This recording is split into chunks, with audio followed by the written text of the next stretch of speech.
ओहो, ये कैसे मिस हो गया? निशात मिल भी मिस हो गया। अगर आपके अपने कारोबार में मसरूफ रहते हैं और आपको स्क्रीन देखने का टाइम नहीं मिलता या फिर मार्केट देखने का टाइम नहीं मिलता, तो फिर परेशान होने की कोई जरूरत नहीं है। आज ही PSMU का प्रीमियम व्हाट्सएप ग्रुप ज्वाइन करें and get fundamental and technical guidance.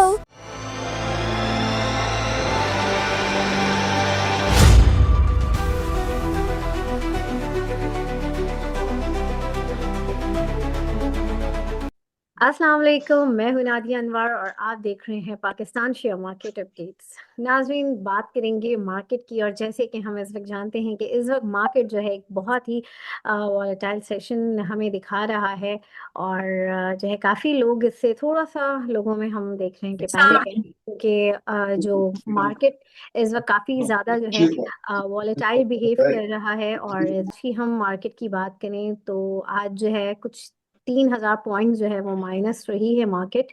और आगे क्या स्टांस लग रहा है फर्दर हम इस हवाले से जानेंगे। और जो है आज हमारे साथ बात करने के लिए, जी हाँ, आप सब जानते हैं आज जो गेस्ट हमारे साथ मौजूद हैं वो हमें ना सिर्फ मार्केट के हवाले से गाइड कर रहे होते हैं, आपकी क्यूरीज के जवाब दे रहे होते हैं, बल्कि वो हमें सिखा भी रहे होते हैं। हर एपिसोड में कुछ ना कुछ हमें लर्निंग मटेरियल देके जा रहे होते हैं। जी हाँ, आप लोग समझ ही गए होंगे मैं बात कर रही हूँ इमरान मेमन साहब की, जो कि डायरेक्टर हैं CI इक्विटीज़ में। जी हाँ, और उनको वेलकम करने से पहले आप लोगों से मैं यही रिक्वेस्ट करूंगी कि आप लोग जो है मेरे प्रोग्राम्स को ज़्यादा से ज़्यादा लाइक किया करें, क्योंकि अगर आपके लाइक्स ज़्यादा होंगे तो आप लोगों के लिए एक सरप्राइज़ है। और इसके साथ ही साथ आप मेरे चैनल को भी सब्सक्राइब करेंगे, साथ में बेल आइकन को भी हिट करें, और इसके अलावा आपने इसको शेयर करना है सबके साथ, ताकि लोगों को इन्वेस्टमेंट की और फाइनेंशियल मार्केट की अवेयरनेस हो। तो चलिए जी, चलते हैं अपने गेस्ट की तरफ और उनको वेलकम करते हैं और उनसे जानते हैं मार्केट के बारे में। अस्सलाम वालेकुम सर। जी वालेकुम सलाम। कैसे हैं सर, आप ठीक हैं? अल्हम्दुलिल्लाह जी, आप सब खैरियत से हैं? अल्हम्दुलिल्लाह। सर, सबसे पहले तो जो है मैं चाहूंगी कि ज़रा मार्केट के हवाले से एक ओवरव्यू जो है वो आप हमारे नाज़रीन के साथ शेयर करें। जी बिस्मिल्लाहिर्रहमानिर्रहीम। हमने इनफैक्ट जनवरी के फर्स्ट वीक में ही ये डिस्कस किया था कि इंडेक्स में एक जल्दबाजी का मुजाहरा नजर आया है, और जो इंडेक्स ने 1,86,900 से ऊपर जो एक मूव ली है, ये वो कछुए और खरगोश वाली, आपको याद होगा मैंने लास्ट एपिसोड में ये बात की थी। तो बिल्कुल। वो अभी भी नजर आ रहा है कि उसमें इंडेक्स ने खरगोश वाली चाल चली, और बहुत जल्दी ये लेवल टेस्ट कर लिया। ये लेवल उसूलन टेस्ट होना था चार्ट्स के इंडिकेशंस के हवाले से अगर आप बात करूं, या उसके रेफरेंस के हिसाब से बात करूं, तो चार्ट्स ये बता रहे थे कि 1,87,000 या 1,88,000 तकरीबन मार्च में कहीं लगता तो एक अच्छा लेवल था। यहाँ पे खैर लग गया, और एक अच्छी अपॉर्चुनिटी लोगों को मिली to cash out the profits. अब मैं समझता हूँ कि देखें, मार्केट में जैसे आपने कहा कि मैं हमेशा कुछ ना कुछ कोशिश कर रहा होता हूँ कि लोग सीखें। मार्केट में तीन तरह के फेजेस होते हैं।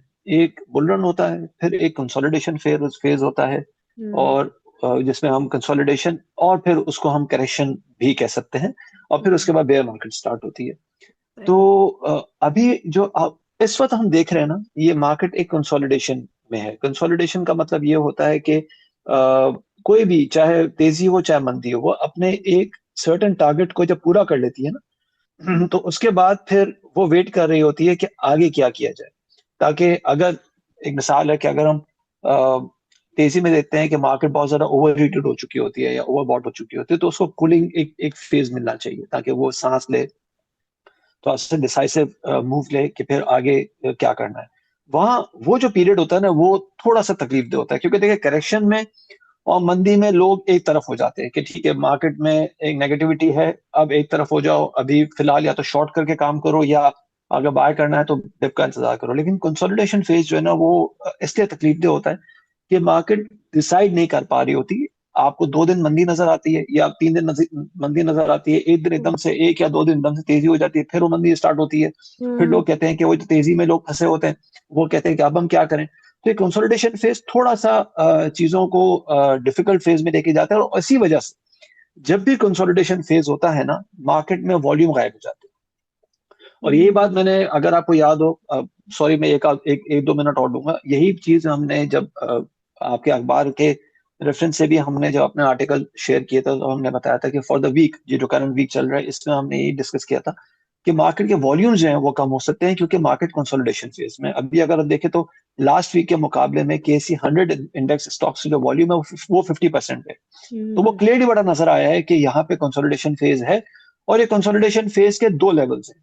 या तो मार्केट 1,79,000 को होल्ड करे, अगर मार्केट 1,79,000 को होल्ड नहीं कर सकती, तो फिर मार्केट में 1,70,000 तक ये जगह बनेगी, जहां पे फिर हम एक अक्रॉस द बोर्ड वो फिर नजर आएगा कि एक जो वीक बाइंग है या जो कमजोर लोग हैं उनका सफाया हुआ, और फिर मार्केट एक नई रेंज की तरफ इशारा कर रही होती है। तो इस वक्त या तो मार्केट 1,79,000 को होल्ड करे, जो कि कल के दिन मार्केट को होल्ड करना लाजमी है, otherwise there are high chances कि हम मार्केट में 1,70,000 या 1,69,800 की रेंज देखें। वहां हमें देखना होगा कि, और हम एक्सपेक्ट कर रहे हैं कि वहां पे वॉल्यूम आएंगे, और फिर इंशाल्लाह ताला हम एक नई रेंज की तरफ दोबारा इंडेक्स को जाता हुआ देख सकेंगे। सही, बिल्कुल। इंशाल्लाह। और जो है यहाँ पर पार्टिसिपेंट्स हैं और इनके मैं सवाल लूँगी, और आप लोगों से यही रिक्वेस्ट है कि प्लीज़ आप लोग 2-2 स्क्रिप्ट से ज़्यादा जो है ना करें, ताकि लोगों को भी मौका मिल सके। जी, सिराज अपना सवाल कीजिए। अस्सलाम वालेकुम सर। वालेकुम सलाम। सर आप गाइड कर सकेंगे कि मैं अभी इन्वेस्ट करना चाह रहा था, पीएसओ या लकी में से किस में से मुझे प्रेफर करना चाहिए, कौन सा स्टॉक आप मुझे रिकमेंड करेंगे, पीएसओ और लकी? Thank you sir. अच्छा, ओके जी। मैं सीमेंट सेक्टर और ऑयल सेक्टर, तीन सेक्टर्स के लिए मैंने बात की थी in the first week of January इसी प्रोग्राम में आके, कि तीन सेक्टर्स से थोड़ा सा दूर हैं, cement sector, oil and gas sector और बैंक्स। ये अपनी रैली बना चुके हैं, एक अच्छी रैली बना चुके हैं। अब यहाँ पे रिस्क टू रिवॉर्ड रेशो जो है ना, वो थोड़ा सा हायर है, यहाँ पे रिस्क ज्यादा है, रिवॉर्ड उस तरह से आपको शायद ना मिल सके। लकी सीमेंट की अगर बात करूं तो बिटवीन द रेंज ऑफ 460 और 450, अगर यहाँ पे हम एक छोटा बाय अटेम्प्ट आप ले सकते हैं, अगर जैसे आपने कहा कि भाई आपकी प्रेफरेंस ही इन दो स्टॉक्स में, तो मैं समझता हूं कि अगर आपने for example Lucky cement 10,000 buy करना है, तो गो फॉर 5,000 एट 465, उसको आप वहां पे 450 का स्टॉप लॉस स्टिक रखें, क्योंकि अगर 450 का लेवल टूटता है तो ये 407 तक जा सकता है। वहां मैं समझता हूं कि इसकी करेक्शन अच्छी खासी कंप्लीट होते हुए नजर आएगी। वहां पे आप एक अच्छा बाय अटेम्प्ट ले सकते हैं फॉर से एन इमीडिएट गेन ऑफ से 20%, जिसमें फिर 500 550 का लेवल आप टारगेट कर सकते हैं। फॉर पीएसओ जो आज इसने लो पोस्ट किया है ना, आप ये समझें कि समवेयर जो ये 450 वाला, सॉरी 460 वाला, ये अच्छा लो है। एट द सेम टाइम इसको 480 क्रॉस करना होगा for a tremendous gain, for a continuous rally. तब तक आप इसको सिर्फ शॉर्ट टर्म में प्ले करें। आपको फिलहाल एक जो जो कहते हैं कि लॉन्ग टर्म रेंज के लिए फिलहाल मैं नहीं समझता कि PSO is a good stock at this stage. सही, बहुत शुक्रिया। अहमद ताहिर अपना सवाल कीजिए। अस्सलाम वालेकुम सर। वालेकुम सर सलाम। मुगल के बारे में और टीआरजी के बारे में बता दें सर। ओके जी। मुगल बहुत अच्छी रेंज में इस वक्त है। इनफैक्ट मुगल को मैं top picks of the year 2026 भी कंसिडर करता हूं, और मुगल में एक अच्छा खासा पोटेंशियल है। बिटवीन ये जो इस वक्त 94 95 की रेंज में है, ये एक अच्छी रेंज है इसके लिए, और ये बहुत अच्छे लेवल पे आपको एक ब्रेकआउट भी दे सकता है, जो कि 116 का है। 116 के ऊपर ये एक बहुत एग्रेसिव किस्म की रैली पोस्ट कर सकता है। तो मैं समझता हूं कि Mughal is a very good by at this stage. Same for TRG. TRG को भी मैं ये कहूंगा कि टॉप पिक्स, अगर हम 2026 की बात करें, जो कि मैं पहले भी बता चुका हूं आप लोगों को, तो 2026 के लिए टॉप पिक्स में टीआरजी भी शामिल है। एंड फॉर टीआरजी मैं समझता हूं कि बहुत जल्दी ये आपको शायद 85 के ऊपर एक स्ट्रॉन्ग ब्रेकआउट देता हुआ नजर आएगा, और वंस दैट इज डन तो फिर 130 से पहले ये शायद वापस ना आए।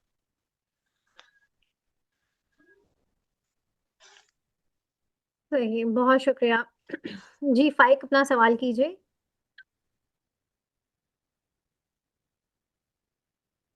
अच्छा जी, मोहम्मद सलीम, अपना सवाल कीजिए।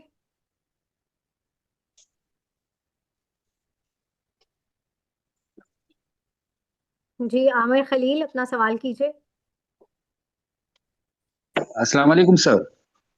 वालेकुम। सर ये जीसीडब्ल्यूएल और एफएफएल के बारे में पूछना चाहता था। एफएफएल मैंने बड़ा महंगा लिया है, तकरीबन 22.30 पर, और जीसीडब्ल्यूएल और कितना नीचे आ सकता है? मैं इसे लॉन्ग टर्म के लिए रखना चाहता हूँ। जीसीडब्ल्यूएल में तो मैं समझता हूँ कि अभी करेक्शन तो स्टार्ट हुई नहीं है भाई। इसकी करेक्शन तकरीबन 15.5 तक जा सकता है ये। वहां पे अगर कोई बाय अटेम्प्ट लेना है तो आप लेके दे सकते हैं। For the long term targets मैं समझता हूँ कि इसमें एक अच्छा टारगेट पूरा हो चुका है। It needs a strong, a bigger correction, जिसको मैंने कहा कि 15.5 तक तो ये आराम से आ सकता है, लेकिन इसकी स्ट्रॉन्ग करेक्शन जो है, या आप ये समझे कि एक बहुत तर एक एक एक एक बहुत बेहतर लेवल पे जिसकी अगर बाय बन सकती है, तो वो तकरीबन आप ये अज्यूम करें कि 14.25 तक ही आए, तो फिर इसमें एक चांस लेना चाहिए। लेकिन अगेन इसका मैं नहीं समझता कि इस अगले 6 महीने में ये कोई 25 रुपए के ऊपर बड़ा इजीली जा सके। थोड़ा सा डिफिकल्ट हो जाएगा इसमें। सर एफएफएल ये जैसे आपने कहा कि आपने सर ये एक जी आपने सॉरी। एक महीने पहले भी आपने एक महीने पहले भी फरमाया था मुझे कि ये 17 तक आ सकता है, लेकिन सर ये नीचे ही नहीं जी आ रहा। मैं इंतजार कर रहा हूँ, आपकी बात मैंने मानी है, मैं इंतजार कर जी। रहा हूँ, लेकिन ये नीचे ही नहीं आ रहा पिछले तकरीबन ठीक है। 1.5 महीने 2 महीने से। वो ठीक है, 1.5 महीने 2 महीने में अगर नीचे नहीं आया, तो अगर आप ये देखें तो ये 1.5 महीने 2 महीने में 19 रुपए से ऊपर भी नहीं गया। ये एक ही रेंज में चल रहा है ना। ये नवंबर से अब तक अगर हम देखें तो इसने 18 रुपए का लो पोस्ट किया है। मैक्सिमम ये 21 रुपए 95 पैसे पे गया है मैक्सिमम। ठीक है, और ये जी नवंबर से अब तक की बात बता रहा हूँ, तो ये तकरीबन 6-8 हफ्तों में ये वहीं का वहीं खड़ा हुआ है। तो जब वहीं का वहीं खड़ा हुआ है तो इसमें उस तरह से चीजें बेहतर नहीं होते हुए नजर आ रही हैं, और वॉल्यूम्स भी इसमें नहीं निकल रहे, विच इज अनदर इंडिकेशन कि इसमें सेलिंग प्रेशर कभी भी ट्रिगर हो सकता है। एफएफएल की अगर सही। बात करूं तो ऐसे आपने बताया कि एफएफएल आपने महंगा लिया हुआ है। एफएफएल की अच्छी बाय मैंने शायद लास्ट टाइम भी आपके साथ डिस्कस किया था कि एफएफएल की अच्छी बाय आपको 19.5 से 17 के बीच में मिल सकती है। और एफएफएल भी आप ये समझें कि स्टॉक फॉर द ईयर 2026, मैंने कोई 6-8 स्टॉक्स मैंने बताए हुए 2026 के लिए, तो FFL is also one of दो स्टॉक्स। लेकिन एफएफएल की बाय जो आपने की हुई है वो थोड़ी सी आपने महंगी कर दी है। मैं नहीं समझता कि ये कोई ज्यादा स्ट्रॉन्ग इसमें या अग्रेसिव किस्म की करेक्शन आएगी। 20 से लेके या 19 रुपए 90 पैसे से लेके 17 रुपए के बीच में FFL is a very good bye.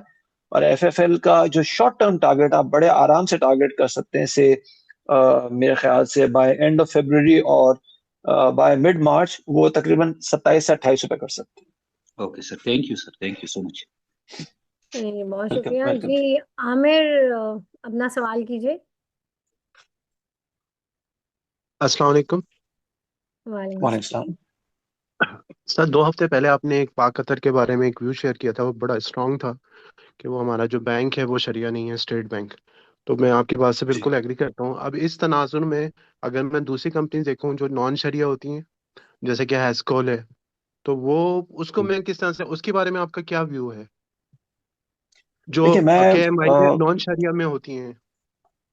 मैंने आपको पहले भी अर्ज किया था कि ये शरिया और नॉन शरिया की जो कंप्लायंस की सारी चीजें हैं वो आपको कोई इस्लामिक स्कॉलर ही बेहतर तरीके से बता सकेंगे। हाँ, मेरे नजदीक जो जिनका पता है कि उनकी इनकम सोर्स क्या है, अगर उस किसी एक स्टॉक की इनकम सोर्स जो है वो बैंक के थ्रू है या इंश्योरेंस के थ्रू है या any sort of fix income है, तो मैं बाय प्रिंसिपल उसको नहीं देखता कि भाई ठीक है, ये अगर इसमें फिक्स इनकम आ रही है या इंश्योरेंस है या वो बैंक है या ब्रोकेज। इनफैक्ट मेरा अपना ब्रोकेज हाउस है, लेकिन मैं अपने उस ब्रोकेज हाउस में जो बदले वाली इनकम होती है उसका मैं पोर्शन नहीं लेता। वो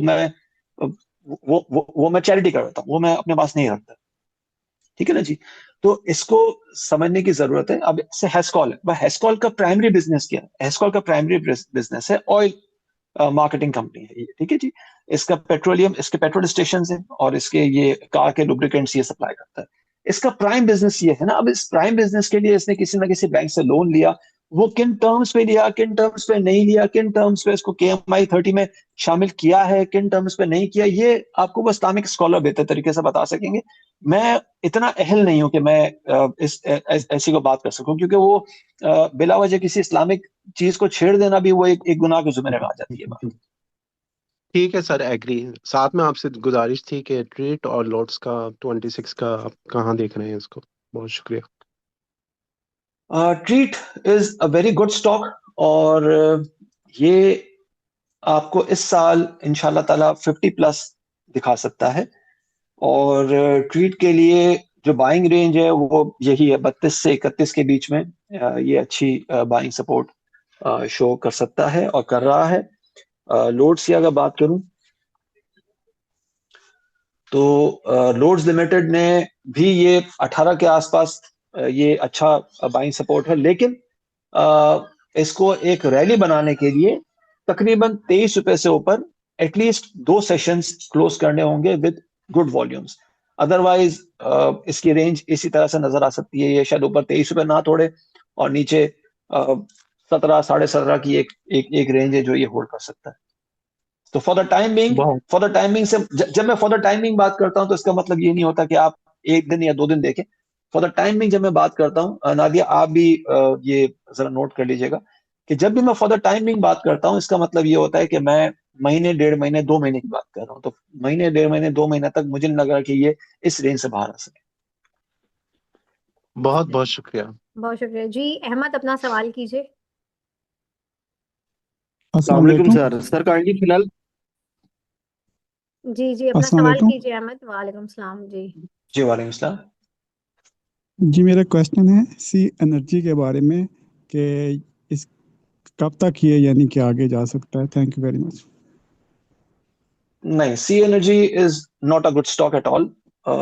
शायद हो सकता है कि आप मतलब वन फाइन डे इसको आप शायद कोई 9.5-10 रुपए देख लें, लेकिन बस वो शायद इसकी लिमिट होगी। C energy is not a good stock. हाँ, इसको आप ट्रेड जरूर कर सकते हैं, बट संभालने के लिए या जमा करने के लिए मैं रेकमेंड नहीं करता इस तरह के स्टॉक्स कभी भी। और सही। सर ये आप क्या एक्सपेक्ट कर रहे हैं कि ये जो मार्केट है कब यानी कि चलना स्टार्ट होगी? क्योंकि अभी ये काम करना मुनासिब है या मार्केट से निकल जाए? प्लीज अबाउट गाइड मेरे कीजिए। मेरे भाई, आप मुझे बताइए कि आप कब से मार्केट में हैं? सर मुझे साल हो गया। साल हो गया। पिछले 1 साल में मार्केट क्या आपने परफॉर्मेंस नोट की है कि क्या रही है? अच्छी रही है सर। ठीक है ना। तो अगर हम यहाँ पे ये बात करते हैं कि मार्केट चलना कब शुरू होगी, तो मेरे ख्याल से मार्केट को एक बहुत बुरी गाली देने के बराबर होगा, क्योंकि एक मार्केट आपको पिछले 5 साल में 350% गेन दे चुकी है, जिसमें अगर कुछ स्टॉक्स की बात करें तो कुछ स्टॉक्स ने, मतलब कुछ स्टॉक्स से मुराद अगर हम 750 में से को 300 स्टॉक्स भी निकालें तो उन 300 स्टॉक्स ने मोर देन 500% गेन दिए, मोर देन 500%। और यहाँ पे भी अगर हम ये बात करें कि मार्केट कब चलेगी, तो मेरे ख्याल से ज्यादती है मार्केट के साथ। मार्केट का एक करेक्शन या कंसोलिडेशन फेज है, वो हमें एब्जॉर्ब करना चाहिए। जब मार्केट की तेजी हम देख रहे होते हैं तो मार्केट की करेक्शन भी हमें एब्जॉर्ब करनी चाहिए। सही, बिल्कुल। जी नासिर खुर्शीद, अपना सवाल कीजिए। Sir thank you very much for the opportunity. मुझे बेस्ट वे के बारे में पूछना है। मेरे एक स्पेसिफिक परसेंटेज जो है वो बेस्ट वे में काफी टाइम से पड़ी है। बेस्ट वे एक ही जगह पे खड़ा हुआ है, 550 पे था, अभी को 525 के राउंड है। तो इसमें आपका क्या रिव्यू है? क्या, क्योंकि डिविडेंड गिविंग स्टॉक है, मैंने इसको रखा, लॉन्ग टर्म है, डिविडेंड भी लिया इस पे, तो इसके बारे में कोई रिव्यू दे सकते हैं? कब तक आप फोर्सी करते हैं इसके अंदर कोई मूवमेंट? देखिए, आपने अपना नाम नहीं बताया।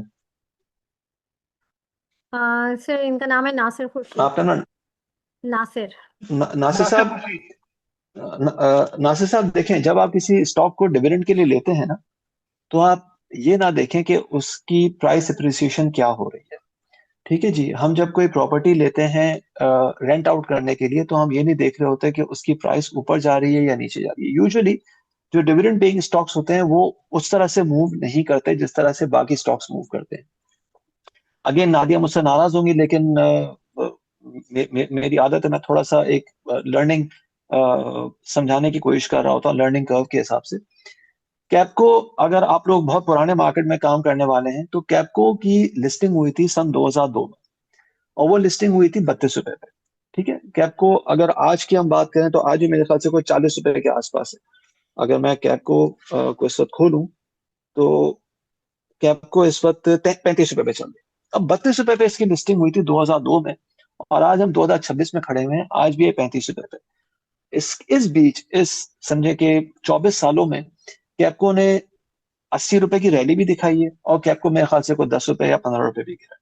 लेकिन इसके बावजूद अगर हम देखें तो कैपको ने ऑन एन एवरेज जो इन 25 सालों में एवरी ईयर जो पर ईयर डिविडेंड दिया है ना, वो तकरीबन 7 से 8 रुपए।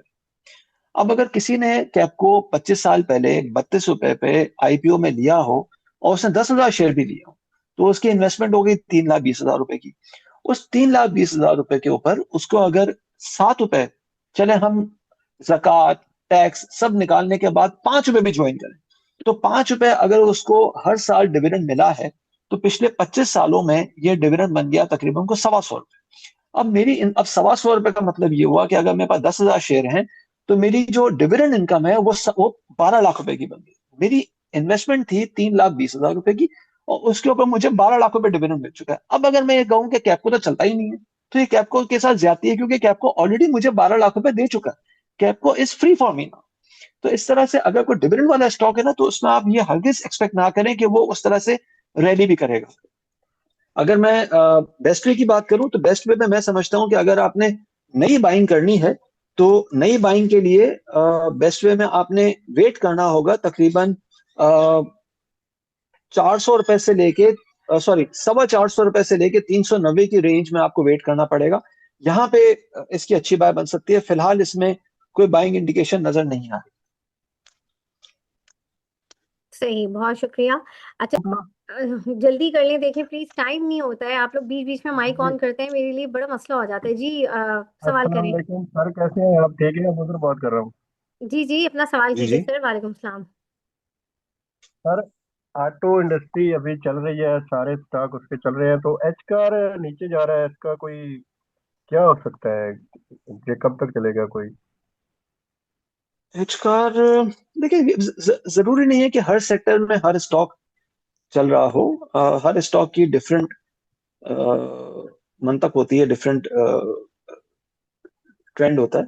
एचकार में मैं समझता हूं कि ये इस वक्त जो ये 265 270 के आसपास है, ये इसकी अच्छी सपोर्ट है। अच्छी सपोर्ट का मतलब ये नहीं है कि ये सपोर्ट कभी तोड़ेगा ही। आपको ध्यान में रखना है कि अगर आपने यहाँ पे बाय करना है, तो your stop loss should be 250। 250 का लेवल तोड़ता है तो ये 210 तक आ सकता है, जहाँ पे फिर अगेन एक एक स्ट्रॉन्ग सपोर्ट खड़ी हुई है, और वहां पे फिर हम देख सकते हैं कि एक अच्छा बाइंग ट्रेंड जो जनरेट हो सकता है। ओके अस्सलाम सर, वालेकुम, बहुत मैं एक सवाल शुक्रिया। कर सकता हूँ प्लीज नहीं ओजीडीसी के बारे प्लीज, में? प्लीज देखें, टाइम बिल्कुल एंड हो गया है। चलिए ओजीडीसी का सवाल कर लिया प्लीज, इसके बाद कोई और सवाल प्लीज इस तरह से माइक ऑन करके नहीं कीजिएगा, मेरे लिए प्रॉब्लम हो जाता है। जी सर, प्लीज इनका जवाब दे दें। ओजीडीसी में इस वक्त जो ये 315 300 310 315 की जो रेंज है ना, ये एक बहुत अच्छी रेंज है टू बुक प्रॉफिट्स। ठीक है, हो सकता है कि जनवरी के पूरे महीने में या रेस्ट ऑफ द मंथ में आपको कोई 15-20 रुपए और ये नजर आ जाए इसमें गेन करते हुए। लेकिन जैसे मैंने कहा कि the range between 300 and 330 should be considered as profit taking range. इसमें फ्रेश बाय नहीं बनती। जी बहुत शुक्रिया। अच्छा सर, कल की मार्केट के बारे में चाहूंगी कि आप एक व्यू शेयर कर दें, और साथ ही साथ जो है आप टॉपिक्स क्या होंगे आपके, आप वो भी हमारे साथ शेयर करें। कल मैं समझता हूं कि जैसे अभी शुरू में मैंने बात की थी कि मार्केट को कल के दिन 1,79,600 की रेंज जो है वो होल्ड करना लाजमी है। हो सकता है कि कल स्टार्ट में हम ये रेंज हिट होते हुए देखें बिटवीन से 1,80,500 और 1,79,500। ये 1,000 पॉइंट की हमें एक डिप जो है वो नजर आ सकती है, लेकिन देखना ये होगा कि मार्केट में 1,79,500 के आसपास वॉल्यूम कैसे आते हैं। अगर ये वॉल्यूम अच्छे आते हैं तो फिर दोबारा से हम एक बाउंस दे सकते हैं, लेकिन वो बाउंस अब लिमिटेड होगा और शायद वो 1,84,000 को इतनी इजीली क्रॉस ना कर सके। तो rest of the month till the end of January मैं नहीं समझता कि मार्केट कोई बड़ा हाई अब बनाने की शायद पोजीशन में हो। मार्केट कंसोलिडेट ही करते हुए नजर आ सकती है। जहां तक टॉप पिक्स की बात है तो मैं समझता हूं कि आगा स्टील को देखना चाहिए, टीआरजी देखना चाहिए, हेस्कॉल देखना चाहिए, एफएफएल अगर ये जैसे 20 रुपए के आसपास आता है तो इसको देखना चाहिए। सही, बिल्कुल। बहुत शुक्रिया सर आपका, और यहाँ पर जितने भी पार्टिसिपेंट्स थे आप लोगों का भी बहुत शुक्रिया। और नाज़रीन, यहाँ पे लूंगी मैं इजाज़त। इंशाल्लाह आप लोगों से फिर मुलाकात होगी, तब तक के लिए अल्लाह हाफ़िज़।